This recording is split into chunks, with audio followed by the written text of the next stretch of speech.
बिस्मिल्लाहिर्रहमानिर्रहीम। अस्सलाम वालेकुम। तमाम देखने और सुनने वाले दोस्तों को हमजा मान का सलाम पहुंचे। मुस्लिम लीग नून इन्ना लिल्लाहि व इन्ना इलैहि राजिऊन।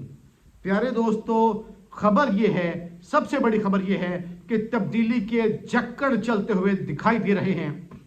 और जब तब्दीली के झक्कड़ चलेंगे तो इसका मतलब है कि मुस्लिम लीग नून की लाइन कटेगी और मुस्लिम लीग नून की जो चीखें हैं वो आज को आसमान तक दिखाई सुनाई देंगी कि लुट गए, मारे गए, बर्बाद हो गए, डूब गए, बढ़ गए, प्रोग्राम तो बढ़ गया इनका। अब खबर सुन लें, वाकई उनके साथ हाथ हो गया।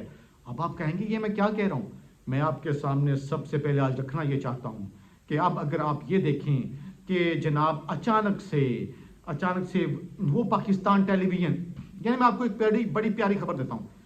अच्छा, आज एक शान मसूद पाकिस्तान के क्रिकेटर, उन्होंने एक रिकॉर्ड तोड़ा तो दुनिया न्यूज़ ने खबर लगाई कि शान मसूद ने बानी पीटीआई और कोहली को भी पीछे छोड़ दिया। यानी इंडियन खिलाड़ी का, विराट कोहली का नाम तो पाकिस्तान में लिया जा सकता है, लेकिन पाकिस्तान का मीडिया अपने लेजेंड इमरान खान का नाम नहीं ले सकता। भाई पीटीआई को क्रिकेट से क्या लेना देना, वो तो इमरान खान साहब खेलते थे। ये सूरत है। लेकिन अब आप देखें कि अगर आज अचानक पाकिस्तान टेलीविजन यानी पीटीवी के ऊपर इमरान खान हो जाए, तहरीक इंसाफ हो जाए, तो फिर आप समझ लीजिए कुछ हवाएं चल रही हैं और उन हवाओं की वजह से किसी की हवा जो है वो निकल चुकी है, गबारे से हवा निकली है। आज हुआ क्या, आज जनाबे वाला पाकिस्तान तहरीक इंसाफ की जानिब से बाकायदा एक प्रेस कॉन्फ्रेंस की गई जिसमें बैरिस्टर गौहर मौजूद थे, जिसमें लतीफ़ खोसा साहब मौजूद थे, जिसमें दीगर लोग मौजूद थे, नईम पंजोथा थे, दीगर जो रहनुमा हैं, वकला हैं, वो मौजूद थे। एक तो जो पाकिस्तान तहरीक इंसाफ के चेयरमैन बैरिस्टर गौहर हैं, एक्टिंग चेयरमैन, उन्होंने दो टोक अंदाज में कहा कि देखें, अगर साफ शफाफ इंतखाबात ना हुए तो मुल्क जो है वो डीरेल हो जाएगा। उन्होंने कहा कि इस मुल्क में इस वक्त जो है काफ़ी सख्त किस्म के इंतखाबात होने जा रहे हैं। मुल्क का दिवालिया हो जाएगा अगर साफ इंतखाबात ना करवाए गए। अगर इलेक्शन साफ शफाफ ना हुए तो मईशत तबाह हो जाएगी। उन्होंने कहा कि इस वक्त बल्ले का जो निशान है वो लेने का सिर्फ और सिर्फ एक मकसद है कि पीटीआई जो है वो साफ शफाफ इंतखाबात में हिस्सा ना ले सके। बल्ला छीनने का इनका मकसद सिर्फ इस वक्त ये है। और बल्ला सिर्फ पाकिस्तान तहरीक इंसाफ का नहीं है, उनका पूरे पाकिस्तान का ये निशान है और पाकिस्तान की सबसे बड़ी पार्टी का ये एक सिंबल है, उम्मीद है। तो उनका बल्ला वापस लेने का मकसद सिर्फ एक है कि आप एक सियासी जमात को ख़त्म कर रहे हैं इलेक्शन के अंदर। अब ये सारी सूरत हाल हुई, लेकिन यहाँ पर एक दिलचस्प बात क्या थी? दिलचस्प बात ये थी कि ये सारे की सारी प्रेस कॉन्फ्रेंस पीटीवी पर लाइव नशर की गई, दिखाई गई, तो लोगों के कान खड़े हो गए कि पाकिस्तान के सरकारी रियासती चैनल के ऊपर ये तहरीक इंसाफ का, इमरान खान का नाम चलना, उनकी प्रेस कॉन्फ्रेंस चलना, ये क्या पैगाम है, इसका मतलब क्या है? क्या एक ख़ास तब्दीली आ गई है या सोई तब्दील हो गई है, या अवाम का मैंडेट जो है वो तस्लीम कर लिया गया है, या फिर अब ये मान लिया गया है कि भाई ये अवाम जो है या अवाम की जो पसंदीदगी है वो जीत चुकी है और इस बात को अब तस्लीम कर लिया गया है बड़े हलकों की तरफ से। बहरहाल पाकिस्तान तहरीक इंसाफ की ये एक बहुत बड़ी फतेह है, क्योंकि ये आप क्लियर हो चुका है। क्योंकि आज भी नून लीग का ख्याल ये है कि वो हर किस्म के वाक़यात को लेके, 9 मई के वाक़यात को लेकर हर चीज़ को कैश करने की कोशिश कर रहे हैं। आज भी वो कह रहे थे कि फलां हो गया, टमका हो गया, ताड़ की प्रेस कॉन्फ्रेंस। वो आज भी पेशावर के जो जस्टिस साहब ने फैसला दिया, बल्ला वापस दिया तहरीक इंसाफ को, उसके खिलाफ भी वो काफ़ी बकवास कर रहा था अताताड़। यानी आज भी उन्होंने कहा कि जी वो पेशावर हाई कोर्ट के जो जज हैं वो तहरीक इंसाफ के जी वो रिश्तेदार हैं। लेकिन आप हैरान इस बात पर होंगे कि जो जज साहब है ना, ये हाई कोर्ट वाले, लाहौर हाई कोर्ट वाले, उनके वालिद, उनके भाई नून लीग तरफ से MNA मुंतखब होते रहे हैं। तो फिर क्या ये मान लिया जाए कि वो जो जज साहब हैं गौहर अयूब साहब, वो जनाब इनके जो साबिक MNA हैं उनके रिश्तेदार हैं?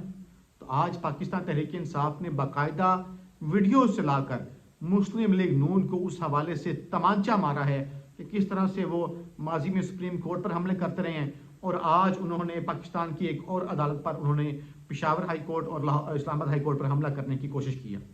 अच्छा, अचानक जो तब्दीली इस वक्त आई है वो है इलेक्शन शेड्यूल के अंदर, उसके ऊपर भी लोग सवाल उठा रहे हैं کہ الیکشن شیڈول کے اس موقع پر تبدیلی کا کیا یہ مقصد تو نہیں ہے کہ کہیں الیکشن والی گڑبڑ جو ہوا میں چیم گوئیاں ہیں، لوگ اب بھی سوال پوچھ رہے ہیں کہ کیا الیکشن اپنے ٹائم پر ہوگا یا نہیں ہوگا، کیا الیکشن ہونے جا رہا ہے یا نہیں ہونے جا رہا، یہ بڑے بنیادی سوالات ہیں۔ اب سے چند منٹ پہلے الیکشن کمیشن آف پاکستان کی طرف سے شیڈول میں تبدیلی کی گئی ہے اور کہا گیا ہے کہ سکروٹنی کا جو عمل ہے وہ 13 جنوری تک جاری رہے گا، اس کے خلاف اپیلیں جو ہیں وہ 16 جنوری تک ہوں گی اور 19 جنوری تک جو ہے حتمی فہرست جو ہے وہ جاری کی جائے گی۔ لوگوں نے اس پر کان کھڑے کیے اور یہ اب آپ کو کلیئرلی پتہ چل رہا ہے کہ الیکشن کو جو ہے اب یہ آگے بھیجنے کی بھرپور کوشش کر رہے ہیں۔ آل از ناٹ ویل یہ اشارے مل رہے ہیں اور خاص طور پر مسلم لیگ نون جو ہے وہ دعویٰ تو بہت کر رہی ہے، لیکن آج مسلم لیگ نون کے صدر شہباز شریف وہاں پر کراچی میں پہنچے ہوئے تھے، وہاں پر وہ تقریریں بھی کر رہے تھے اور اپنے سابق اتحادی پیپلز پارٹی پر الزامات بھی لگا رہے تھے کہ ایسے میں ہوا کیا کہ رضا ہارون جو ہیں وہ اپنے ساتھیوں سمیت پاکستان پیپلز پارٹی میں شامل ہو گئے ہیں۔ تو اب اس کا مطلب کیا لیا جائے کہ کیا کراچی نے پیغام دیا ہے، پیپلز پارٹی نے بتا دیا ہے کہ اب جو دست شفقت ہے وہ مسلم لیگ نون سے اٹھ چکا ہے اور اب وہ دست شفقت طاقتوروں کا پیپلز پارٹی پر رکھ دیا گیا ہے۔ تو مسلم لیگ نون جو ہے اس پر بہت بری گزر رہی ہے۔ رمیش کمار نے بھی کہا تھا کہ مسلم لیگ نون پٹری سے اتر چکی ہے۔ اس کی کیا وجوہات ہیں؟ ابھی یہ کہہ دینا کہ مسلم لیگ نون جو ہے وہ بالکل ختم ہو چکی ہے یہ ابھی قابل وقت ہوگا، لیکن جو ہیپننگز ہو رہی ہیں وہ ایک بہت الارمنگ ہیں، لیکن کان کھڑے ہونے والی چیزیں جو ہیں وہ ضرور ہو رہی ہیں۔ اور ساتھ ہی ساتھ میں جناب پکڑ دکڑ جو ہے وہ بھی پورے زور و شور سے جاری ہے، نمائندگان کو پکڑا جا رہا ہے۔ سوات سے بھی جو ہیں مراد سعید ہیں، تحریک انصاف کے سابق ایم این اے، منسٹر رہ چکے ہیں، مواصلات کے موٹر ویز کے منسٹر رہ چکے ہیں، ان کے بھی کاغذات نامزدگی مسترد کر دیے گئے ہیں، ان کے کاغذات سوات سے ریجیکٹ کر دیے گئے ہیں، ایکسیپٹ نہیں کیے گئے، زرتاج گل کے ریجیکٹ کیے گئے اور بھی بہت سارے رہنما جو ہیں ان کے کاغذات نامزدگی منظور نہیں کیے گئے۔ تو اس طرح کی جو ہیں چیزیں چل رہی ہیں۔ آج میں نے ایک جگہ پہ بڑا ایک زبردست قسم کا جملہ، بڑا انٹرسٹنگ جملہ پڑھا، وہ آپ کو بتا کے اجازت چاہوں گا۔ وہ یہ لکھا ہوا تھا کہ فرعون جو تھا، فرعون وہ بھی حضرت موسیٰ علیہ السلام کا جو عصا تھا، عصا مطلب جو ان کا ڈنڈا تھا، جو ان کا سوٹا تھا حضرت موسیٰ علیہ السلام کا، جس کے ذریعے وہ جادو کر کے تو وہ اژدہا بھی اپنا نکال لیتے اس میں سے۔ تو فرعون کبھی بھی حضرت موسیٰ علیہ السلام کا عصا لے کر نہیں بھاگا تھا کہ وہ اس مقصد سے عصا لے کے بھاگتا کہ موسیٰ علیہ السلام جو ہے وہ اس میں سے اپنا اژدہا نہ نکال سکیں یا کوئی بھی جادو نہ کر سکیں۔ تو فرعون بھی حضرت موسیٰ علیہ السلام کا عصا لے کر نہیں بھاگا تھا، لیکن یہاں پہ کچھ لوگ جو ہیں وہ سیاستدانوں کے کاغذات نامزدگی چھین کر بھاگ رہے ہیں تاکہ وہ کہیں میدان میں مقابلہ نہ کریں۔ اپنا خیال رکھیں، مجھے امید ہے آپ کو مثال سمجھ آ گئی ہوگی۔ اللہ نگہبان۔